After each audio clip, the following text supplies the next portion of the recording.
नमस्कार।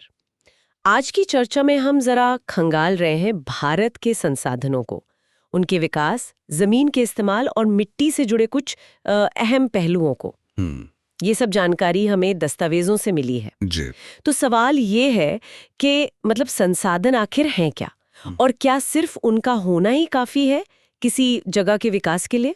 ये बड़ा सवाल है। हाँ, हम देखेंगे कि प्रकृति, तकनीक और हमारी जो संस्थाएं हैं वो कैसे मिलकर इन्हें एक शक्ल देती हैं। और खास तौर पर भारत के संदर्भ में जमीन और मिट्टी, जो बिल्कुल बुनियादी संसाधन है, उनकी कहानी क्या है। बिल्कुल। ये समझने की कोशिश करेंगे कि क्यों कहीं संसाधन होते हुए भी पिछड़ापन है और कहीं मतलब कम संसाधनों में भी तरक्की दिखती है। हाँ, ये विरोधाभास तो है। और साथ ही जानेंगे कि इन कीमती चीजों को बचाए रखने के लिए क्या सोचा गया है और क्या किया जा सकता है। तो चलिए शुरू करते हैं ये पड़ताल। चलिए। सबसे पहले ये समझ लें कि हम संसाधन कह किसे रहे हैं। सामग्री बताती है कि हमारे आसपास मौजूद हर वो चीज जो हमारी जरूरतें पूरी कर सके। हाँ। जिसे निकालने या बनाने की तकनीक हमारे पास हो, जो आर्थिक तौर पर मतलब मुमकिन हो और जिसे समाज भी ठीक माने, स्वीकार करे, वो संसाधन है। और इसमें दिलचस्प बात यह है, जैसा कि कई लोग सोचते हैं कि ये प्रकृति का कोई मुफ्त तोहफा नहीं है। अच्छा। हाँ, असल में ये इंसानी गतिविधियों का नतीजा है। देखिए, इंसान खुद इन संसाधनों का एक बहुत अहम हिस्सा है। हम ही तो हैं जो अपनी टेक्नोलॉजी और संस्थाओं मतलब सिस्टम्स की मदद से पर्यावरण की चीजों को काम की चीजों में यानी संसाधनों में बदलते हैं। तो ये एक तरह का तिकड़ी है, प्रकृति, टेक्नोलॉजी और संस्थाएं। इनके तालमेल से ही संसाधन बनते हैं, इस्तेमाल होते हैं। ये प्रकृति, तकनीक और संस्थाओं का तालमेल। अच्छा, इन संसाधनों को बेहतर ढंग से समझने के लिए इन्हें अलग अलग आधारों पर बांटा भी गया है ना? जी हाँ, बिल्कुल। कई आधार हैं। जैसे वो बने कैसे हैं, जीवित हैं या निर्जीव? हाँ, जैव और अजैव। फिर क्या वो खत्म हो जाएंगे, मतलब नवीकरणीय या अननवीकरणीय? सही, रिन्यूएबल और नॉन रिन्यूएबल। और उनका मालिक कौन है? क्या वो मेरा है या सबका या देश का या फिर पूरी दुनिया का? हाँ, व्यक्तिगत, सामुदायिक, राष्ट्रीय, अंतर्राष्ट्रीय। और एक और है, हम उन्हें इस्तेमाल करने के लिए कितने तैयार हैं? मतलब क्या वो अभी संभावी हैं या विकसित हो चुके हैं या बस हमने जमा करके रखे हैं? बिल्कुल, संभावी, विकसित भंडार और संचित कोष। ये वर्गीकरण, ये बंटवारा बहुत जरूरी है। क्यों, मतलब इससे क्या मदद मिलती है? इससे हमें पता चलता है कि किस संसाधन की क्या खासियत है, क्या वो सीमित है, कितना है, और फिर उसी हिसाब से उसे मैनेज करने, उसे इस्तेमाल करने की योजना बनाने में मदद मिलती है। हर तरह के संसाधन की अपनी चुनौतियां हैं, अपनी संभावनाएं हैं। समझ गए। अच्छा, एक आम सोच तो यही रही है कि संसाधन तो भाई प्रकृति ने दिए हैं, बस इस्तेमाल करते जाओ। हाँ, ये सोच रही है। लेकिन जैसा कि सामग्री इशारा करती है, इस अंधाधुंध इस्तेमाल के नतीजे काफी गंभीर हुए हैं। हाँ, और मुख्य तौर पर देखें तो 3 बड़ी समस्याएं सामने आई हैं। कौन सी? पहली, कुछ लोगों के लालच ने संसाधनों को बहुत तेजी से खत्म किया है, उनका ह्रास हुआ है। दूसरी, ये संसाधन समाज के कुछ ही लोगों के हाथ में सिमट कर रह गए। इससे क्या हुआ? समाज अमीर और गरीब में बंट गया। हाँ, ये असमानता बढ़ी। बिल्कुल। और तीसरी, इस बेतहाशा शोषण ने दुनिया भर में पर्यावरण का संकट खड़ा कर दिया है। आप देखिए, ग्लोबल वार्मिंग है, ओजोन परत को नुकसान हो रहा है, प्रदूषण है, जमीन खराब हो रही है, ये सब उसी का नतीजा है। ये तो वाकई गंभीर समस्याएं हैं। तो ये तो साफ है कि हमें संसाधनों का इस्तेमाल सोच समझकर करना होगा। बिना सोचे समझे तो चलेगा ही नहीं। और इसके लिए प्लानिंग यानी नियोजन को एक जरूरी रास्ता माना गया है। और यहीं पर मुझे लगता है सतत पोषणीय विकास या सस्टेनेबल डेवलपमेंट की बात आती है। बिल्कुल सही। सतत पोषणीय विकास का मतलब ही यही है कि ऐसा विकास करो जो पर्यावरण को नुकसान न पहुंचाए और आने वाली पीढ़ियों की जरूरतों का भी ख्याल रखे। ये सिर्फ आज की तरक्की की बात नहीं है, बल्कि लंबे समय तक जीवन को बेहतर बनाए रखने का एक तरीका है। और देखिए, संसाधनों का सही बंटवारा और योजनाबद्ध इस्तेमाल ये दुनिया में शांति और लोगों के जीवन की गुणवत्ता के लिए भी जरूरी है। अच्छा, इसी सोच को आगे बढ़ाते हुए 1992 में ब्राजील के रियो डी जनेरो में पहला अंतर्राष्ट्रीय पृथ्वी सम्मेलन हुआ था। वो एक बड़ा कदम था शायद। हाँ, वो एक ऐतिहासिक मोड़ था, कह सकते हैं। 100 से ज्यादा देशों के राष्ट्राध्यक्ष वहां जुटे थे। बाप रे। जी, वहां जलवायु परिवर्तन पर, जैविक विविधता पर घोषणा पत्र साइन हुए और सबसे अहम, 21वीं सदी के लिए एजेंडा 21 को मंजूरी मिली। एजेंडा 21 ये क्या था? इसका मकसद था कि दुनिया मिलकर पर्यावरण के नुकसान, गरीबी और बीमारियों से निपटे, साझा जिम्मेदारी से। और खास बात यह थी कि इसने हर शहर, हर गांव को अपना खुद का स्थानीय एजेंडा 21 बनाने के लिए प्रेरित किया। मतलब काम जमीनी स्तर पर हो। अच्छा, ये तो वैश्विक स्तर की बात हुई। अब जरा भारत जैसे देश की बात करें तो यहाँ तो संसाधनों का बंटवारा बहुत ही अलग-अलग है। कहीं कुछ बहुत ज्यादा है तो कहीं किसी और चीज की कमी। हाँ, यहाँ विविधता बहुत है। ऐसे में योजना बनाना तो और भी मुश्किल और जरूरी हो जाता होगा। निश्चित रूप से। सामग्री यही बताती है कि भारत में ये विविधता बहुत ज्यादा है। कुछ राज्य किसी एक संसाधन में बहुत अमीर हैं तो किसी दूसरे में गरीब। जैसे कोई उदाहरण? हाँ, जैसे देखिए, झारखंड, मध्य प्रदेश, छत्तीसगढ़, यहाँ खनिज और कोयला खूब है। अरुणाचल प्रदेश में पानी की कमी नहीं, पर बाकी विकास इंफ्रास्ट्रक्चर वो कमजोर है। राजस्थान में हवा और सौर ऊर्जा की अपार संभावना है, पर पानी की किल्लत है। और लद्दाख? लद्दाख अपनी सांस्कृतिक धरोहर के लिए जाना जाता है, पर वहाँ पानी, बुनियादी ढांचे और खनिजों की कमी है। तो ये जो असमानता है, ये बताती है कि हमें कितनी संतुलित योजना की जरूरत है। तो फिर ये सवाल उठता है जो हमने शुरू में भी उठाया था कि क्या सिर्फ संसाधनों का होना ही तरक्की की गारंटी है? अक्सर लगता है ना कि जहां ज्यादा कोयला, ज्यादा पानी, वहां ज्यादा विकास होगा। ये एक बहुत आम धारणा है, पर सच नहीं है। अच्छा। हाँ, सामग्री साफ करती है कि देश में कई इलाके ऐसे हैं जो संसाधनों से भरे पड़े हैं, फिर भी आर्थिक रूप से पिछड़े हैं।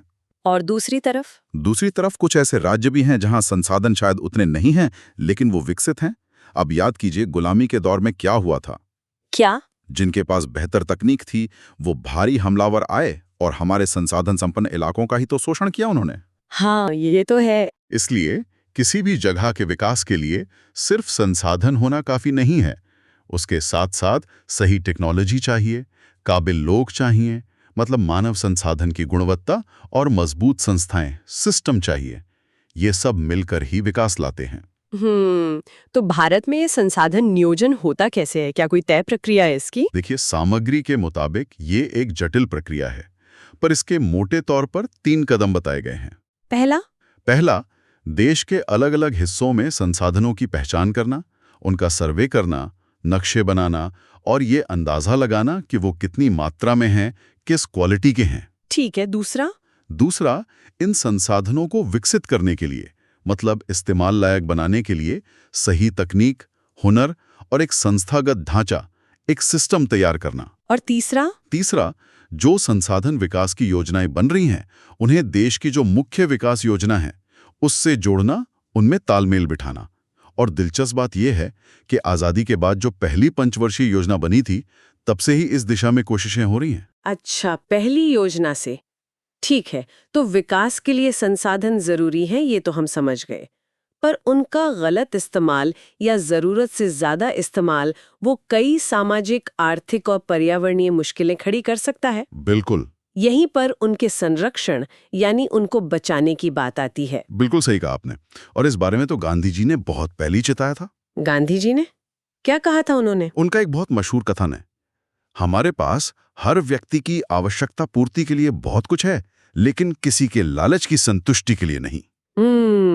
मतलब हमारे पास पेट भरने के लिए बहुत है, लेकिन पेटी भरने के लिए नहीं। वाह, कितनी गहरी बात है। हाँ, वो मानते थे कि दुनिया में जो संसाधनों की कमी हो रही है या बर्बादी हो रही है, उसके लिए लालची और स्वार्थी लोग जिम्मेदार हैं, और साथ ही आधुनिक टेक्नोलॉजी की जो शोषण करने वाली प्रवृत्ति है, वो जिम्मेदार हैं।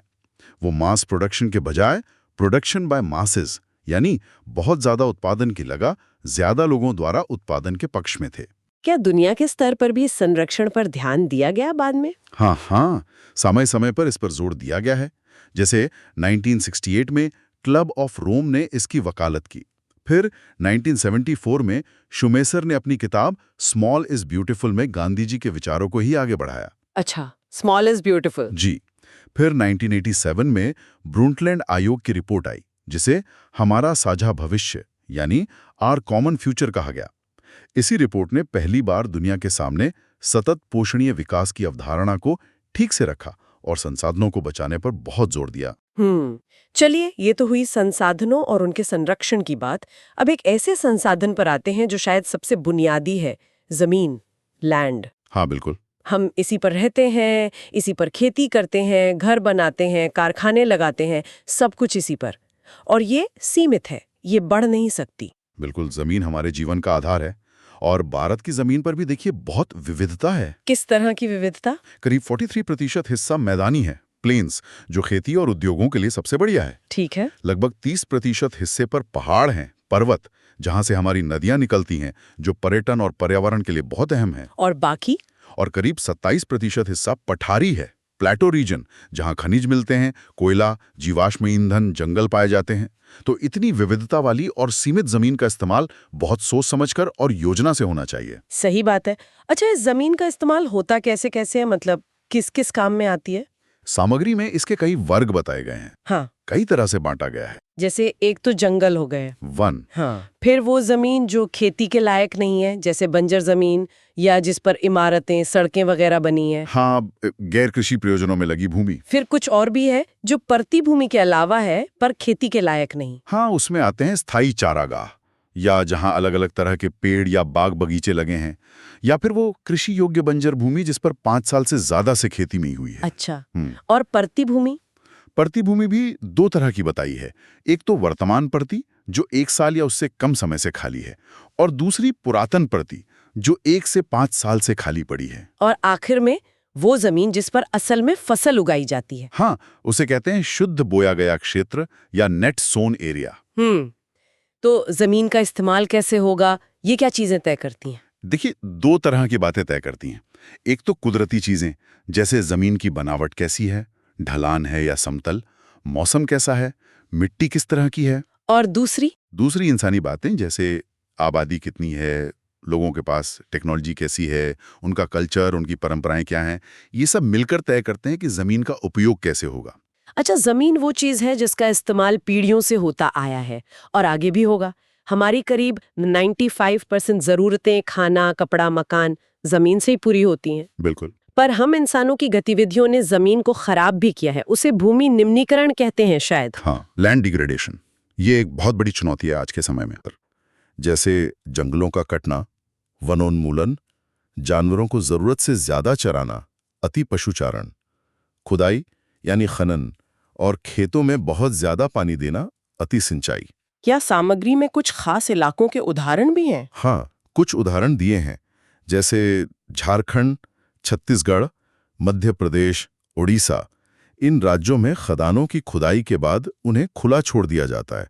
इससे जमीन खराब होती है और जंगल भी कटते हैं। और चराने वाला? अति पशुचारण की समस्या गुजरात, राजस्थान, मध्य प्रदेश, महाराष्ट्र में ज्यादा बताई गई है। और सिंचाई वाली बात? अधिक सिंचाई से जमीन में पानी भर जाता है, जिसे जलाक्रांतता कहते हैं, और मिट्टी में नमक और क्षार की मात्रा बढ़ जाती है। ये समस्या पंजाब, हरियाणा, पश्चिमी उत्तर प्रदेश में ज्यादा है, जहां खेती बहुत होती है। और उद्योगों का भी असर होता होगा? बिल्कुल। जैसे सीमेंट उद्योग में चूना पत्थर पीसते हैं, या बर्तन बनाने वाले उद्योग में मिट्टी का काम होता है, तो उससे बहुत धूल उड़ती है। ये धूल जमीन पे जम जाती है और पानी सोखने की क्षमता कम कर देती है। और कारखानों से निकलने वाला गंदा पानी, वो तो जमीन और पानी दोनों को प्रदूषित कर ही रहा है।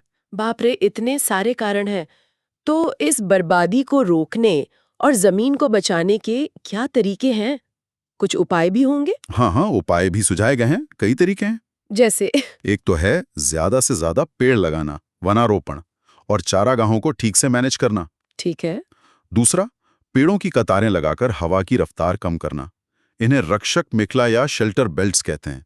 ये खासकर सूखे रेतीले इलाकों में बहुत काम आता है। और पशुओं को चराने पर नियंत्रण रखना, रेतीले टीलों को स्थिर करने के लिए कांटेदार झाड़ियां लगाना, जो बंजर जमीन है उसको सुधारने के तरीके अपनाना, खनन गतिविधियों पर नियंत्रण रखना, और सबसे जरूरी, फैक्ट्रियों के गंदे पानी को साफ करके ट्रीट करके ही बाहर छोड़ना। ये सब करने की जरूरत है। अच्छा, जमीन के बाद अब बात करते हैं मिट्टी की, मृदा। जी, सॉइल। ये भी एक बेहद जरूरी प्राकृतिक संसाधन है। अच्छी बात यह है कि ये नवीकरणीय है, मतलब दोबारा बन सकती है, पर शायद बहुत धीरे धीरे। हाँ, बहुत धीरे। मिट्टी सचमुच एक जीती जागती चीज है, एक लिविंग सिस्टम है। ये जानना हैरान करता है कि बस कुछ सेंटीमीटर मोटी मिट्टी की परत बनने में लाखों साल लग जाते हैं। लाखों साल बस कुछ सेंटीमीटर के लिए? जी हाँ, इसके बनने की प्रक्रिया बहुत जटिल है। इसमें कई चीजों का हाथ होता है। असली चट्टान जिससे वो बनी है, जनक शैल, जमीन का ढलान कैसा है, उच्चावच, मौसम कैसा रहता है, जलवायु, पेड़ पौधे और दूसरे जीव जंतु कैसे हैं, वनस्पति जैव पदार्थ, और सबसे जरूरी समय। और क्या प्रक्रियाएं होती हैं? तापमान का बदला, पानी का बहना, हवा का चलना, ग्लेशियर का खिसकना, चट्टानों का टूटना फूटना, अपक्षय, रासायनिक और जैविक बदलाव, ये सब मिलकर धीरे धीरे चट्टानों को बारीक कणों में बदलते हैं और मिट्टी बनाते हैं। इसमें जैविक चीजें भी होती हैं जैसे ह्यूमस, और अजैविक चीजें जैसे खनिज कण। भारत इतना बड़ा और विविधताओं वाला देश है, तो यहाँ मिट्टी भी कई तरह की मिलती होगी? बिल्कुल, बहुत तरह की। सामग्री में उनका वर्गीकरण रंग, गहराई, बनावट, उम्र और रासायनिक गुणों के आधार पर किया गया है। चलिए कुछ मुख्य प्रकारों को समझते हैं। सबसे पहले जलोढ़ मिट्टी की बात करते हैं। Alluvial soil. हाँ, जलोढ़ मिट्टी भारत में सबसे ज्यादा इलाके में फैली हुई है और सबसे उपजाऊ भी मानी जाती है। कहाँ मिलती है ये? मुख्य रूप से पूरा उत्तरी मैदान जो सिंधु, गंगा, ब्रह्मपुत्र और इनकी सहायक नदियों के इलाके हैं, वो इसी मिट्टी से बना है। ये नदियां पहाड़ों से बारीक मिट्टी, सिल्ट बहा कर लाती हैं और मैदानों में जमा कर देती हैं। इसके अलावा पूर्वी तट के जो डेल्टा हैं, महानदी, गोदावरी, कृष्णा, कावेरी के, वहां भी यही मिट्टी मिलती है। इसकी खासियत क्या है? इसमें रेत, सिल्ट और क्ले यानी मृत्तिका का अलग अलग अनुपात में मिश्रण होता है। उम्र के हिसाब से इसे दो भागों में बांटते हैं, बांगर जो पुरानी जलोढ़ है और खादर जो नई जलोढ़ है। खादर ज्यादा महीन और ज्यादा उपजाऊ होती है। और पोषक तत्व? इसमें पोटाश, फास्फोरस और चूना काफी मात्रा में होता है, जो गन्ना, चावल, गेहूं और दूसरी अनाज वाली फसलें, दालों वगैरह के लिए बहुत बढ़िया है। अच्छा, फिर आती है काली मिट्टी, जिसे रेगुर भी कहते हैं। सुना है कपास के लिए बहुत अच्छी है ये। बिल्कुल, इसे काली कपास मिट्टी भी कहते ही हैं।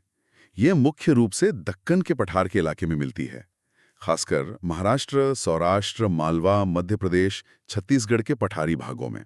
ये बनती कैसे है? ये ज्वालामुखी से निकले लावा वाली चट्टानों के टूटने से बनी है। इसके कण बहुत महीन होते हैं, क्ले वाले, और इसकी सबसे बड़ी खासियत है कि ये पानी को सोखकर देर तक नमी बनाए रख सकती है।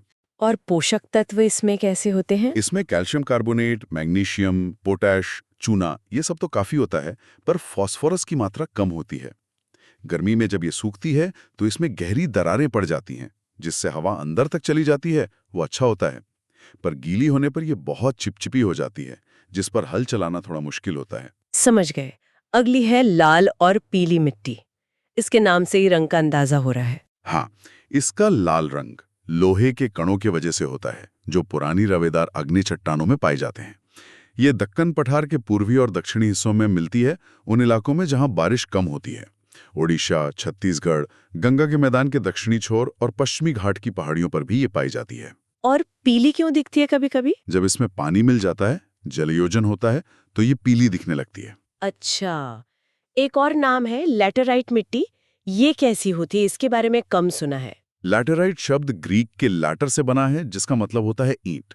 ये मिट्टी उन इलाकों में बनती है जहां तापमान बहुत ज्यादा रहता है और बारिश भी बहुत भारी होती है, मतलब ट्रॉपिकल इलाके। तो ये उपजाऊ होती होगी? नहीं, ज्यादा नहीं। भारी बारिश की वजह से इसके पोषक तत्व बह जाते हैं। इस प्रक्रिया को निक्षालन या लीचिंग कहते हैं। इसलिए ये मिट्टी ज्यादातर अम्लीय होती है, pH 6 से कम, और इसमें पोषक तत्वों की कमी होती है। मिलती कहाँ है ये? ये दक्षिणी राज्यों में, पश्चिमी घाट के क्षेत्रों में, महाराष्ट्र, ओडिशा, पश्चिम बंगाल के कुछ हिस्सों और उत्तर पूर्वी प्रदेशों में मिलती है। लेकिन हाँ, अगर सही तरीके अपनाए जाएं, मिट्टी को बचाया जाए, खाद डाली जाए, तो कर्नाटक, केरल, तमिलनाडु में इस पर चाय और कॉफी उगाई जा सकती है। और काजू भी? हाँ, तमिलनाडु, आंध्र प्रदेश और केरल में काजू की फसल के लिए ये ठीक रहती है। ठीक है। और रेगिस्तानी इलाकों की मिट्टी, यानी मरुस्थलीय मृदा? एरिड सॉइल्स, ये आमतौर पर रेतीली और खारी, मतलब लवणीय होती है। रंग इसका लाल या भूरा हो सकता है। इसमें क्या कमी होती है? सूखे मौसम और तेज गर्मी के कारण इसमें नमी और ह्यूमस यानी जैविक पदार्थ की बहुत कमी होती है। कई जगह तो नमक इतना ज्यादा होता है कि झीलों का पानी सुखाकर खाने वाला नमक बनाया जाता है। ओहो। जमीन के नीचे अक्सर चूने के कंकर की परत सी बन जाती है, जो पानी को और नीचे जाने से रोकती है। लेकिन हाँ, जैसा कि हमने पहले भी कहा, अगर सिंचाई का सही इंतजाम हो तो इसे खेती लायक बनाया जा सकता है। पश्चिमी राजस्थान में ऐसा हो भी रहा है। आखिर में वन मृदा का भी जिक्र है, फॉरेस्ट सॉइल्स। जी, ये पहाड़ी और जंगली इलाकों में मिलती है, जहां ठीक ठाक बारिश होती है और जंगल हैं। अब जैसी पहाड़ी होगी, जैसा पर्यावरण होगा, वैसी ही मिट्टी बनेगी। मतलब नदी घाटियों में ये दोमट और सिल्ट वाली उपजाऊ हो सकती है, पर ऊपरी ढलानों पर ये मोटे कणों वाली होती है। हिमालय के जो बर्फीले इलाके हैं, वहां इसका अपर्दन यानी कटाव बहुत होता है और ये एसिडिक और ह्यूमस रहित हो सकती है। लेकिन नदी घाटियों के निचले हिस्सों में, खासकर जलोढ़ पंखों वगैरह में, ये काफी उपजाऊ हो सकती है। अच्छा, तो ये तो हुई मिट्टी की किस्में। अब मिट्टी के प्रकार जानने के बाद एक और बड़ी चिंता पर आते हैं, मिट्टी का कटना या बह जाना, जिसे मृदा अपरदन कहते हैं। सॉइल एरोजन, हाँ, ये बहुत गंभीर समस्या है। वैसे तो शायद कुदरती तौर पर मिट्टी बनती भी है और कटती भी है और एक संतुलन बना रहता है। हाँ, प्राकृतिक रूप से ये दोनों क्रियाएं साथ साथ चलती हैं और उनमें एक बैलेंस बना रहता है। लेकिन मुश्किल तब होती है जब इंसान दखल देता है। जैसे जंगल काट देना, जानवरों को बेतरतीब चराना, कंस्ट्रक्शन करना, खनन करना, इन सब मानवीय क्रियाओं और साथ ही प्राकृतिक ताकतों जैसे पानी, हवा, ग्लेशियर से ये संतुलन बिगड़ जाता है। तो ये अपरदन होता कैसे है? पानी से देखें तो बहता हुआ पानी मिट्टी को काट कर गहरी नालियां बना देता है, जिन्हें अवनालिकाएं कहते हैं। ऐसी जमीन फिर खेती लायक नहीं रहती, उसे उत्खाद भूमि या बैडलैंड कहते हैं। चंबल बेसिन में ऐसी जमीन बहुत है। और अगर पानी फैलकर बहे तो? कभी कभी पानी पूरी सतह पर एक चादर की तरह फैलकर बहता है और ऊपर की पूरी परत को धीरे धीरे बहा ले जाता है। इसे चादर अपरदन या शीट इरोजन कहते हैं। और हवा से? हवा से अपरदन होता है। ढीली मिट्टी वाले इलाकों में, जैसे रेगिस्तान या ढलान वाले क्षेत्रों में, हवा मिट्टी को उड़ाकर एक जगह से दूसरी जगह ले जाती है। इसे पवन अपरदन कहते हैं। और हाँ, खेती के गलत तरीके भी अपरदन को बढ़ाते हैं, जैसे ढलान पर ऊपर से नीचे की ओर हल चलाना। बाप रे, तो इस कीमती मिट्टी को बचाने के क्या तरीके सुझाए गए हैं? इसे कैसे रोका जा सकता है? हाँ, इसके संरक्षण के कई कारगर तरीके हैं, जिनका जिक्र सामग्री में है। कौन कौन से? एक है समुच्च जुताई, यानी कॉन्टूर प्लॉइंग। इसमें ढलान वाली जमीन पर कॉन्टूर लाइंस के समानांतर, मतलब एक ही ऊंचाई पर गोल गोल हल चलाते हैं। इससे पानी ढलान से तेजी से नीचे नहीं बहता। अच्छा, और पहाड़ी इलाकों के लिए? पहाड़ी इलाकों में, खासकर पश्चिमी और मध्य हिमालय में, सीढ़ीदार खेत बनाकर खेती की जाती है। इसे टेरेस फार्मिंग कहते हैं। सीढ़ियां बनाने से भी पानी का बहाव कम होता है और अपरदन रुकता है। और कोई तरीका? हाँ, एक है पट्टी कृषि या स्ट्रिप फार्मिंग। इसमें बड़े खेतों को पट्टियों में बांट दिया जाता है। फसलों के बीच में घास की पट्टियां उगाई जाती हैं। ये घास हवा के जोर को कम करती है। और वो पेड़ों वाली बात, शेल्टर बेल्ट्स? हाँ, रक्षक मेखला या शेल्टर बेल्ट्स। इसमें खेतों के किनारों पर या रेतीले इलाकों में पेड़ों को एक कतार में लगाया जाता है। ये पेड़ हवा की गति को कम करते हैं, जिससे मिट्टी उड़ती नहीं है, और पश्चिमी भारत में रेतीले टीलों को स्थिर करने में ये काफी मददगार साबित हुए हैं। तो ये सब तरीके हैं मिट्टी को बचाने के। तो आज की इस पूरी चर्चा से ये तो बिल्कुल साफ है कि संसाधन हमारे लिए कितने जरूरी हैं, पर वो सीमित भी हैं। हाँ, बहुत जरूरी और बहुत सीमित। और उनका बेहिसाब इस्तेमाल पर्यावरण और समाज दोनों के लिए कितना खतरनाक हो सकता है। जी। सतत पोषणीय विकास, सोच समझकर योजना बनाना और इन संसाधनों को बचाना, ये सिर्फ आज की जरूरत नहीं है, बल्कि आने वाली पीढ़ियों के लिए हमारी जिम्मेदारी भी है। बिल्कुल सही। और भारत जैसे देश में जमीन और मिट्टी जैसे जो बुनियादी संसाधन हैं, उनको बचाना तो और भी ज्यादा अहम है, क्योंकि हमारी रोटी, कपड़ा, मकान, ज्यादातर जरूरतें तो इन्हीं पर टिकी हैं। हाँ, हमारी 95% जरूरतें इन्हीं से पूरी होती हैं। और ये सारी बातें हमें कहीं ना कहीं ये सोचने पर मजबूर करती हैं कि हम एक व्यक्ति के तौर पर और एक समाज के तौर पर इन अनमोल चीजों को बचाने और बेहतर तरीके से इस्तेमाल करने में और क्या कर सकते हैं। बिल्कुल, ये सवाल हम सबके लिए है। व्यक्तिगत स्तर पर हम क्या बदल सकते हैं और सामूहिक रूप से क्या नीतियां अपना सकते हैं, शायद यही वो सवाल है जिस पर हम सबको गहराई से सोचना होगा, ताकि हम आज और कल दोनों के लिए एक बेहतर, एक टिकाऊ दुनिया बना सकें। इस गहन विश्लेषण में शामिल होने के लिए आपका बहुत बहुत धन्यवाद। धन्यवाद।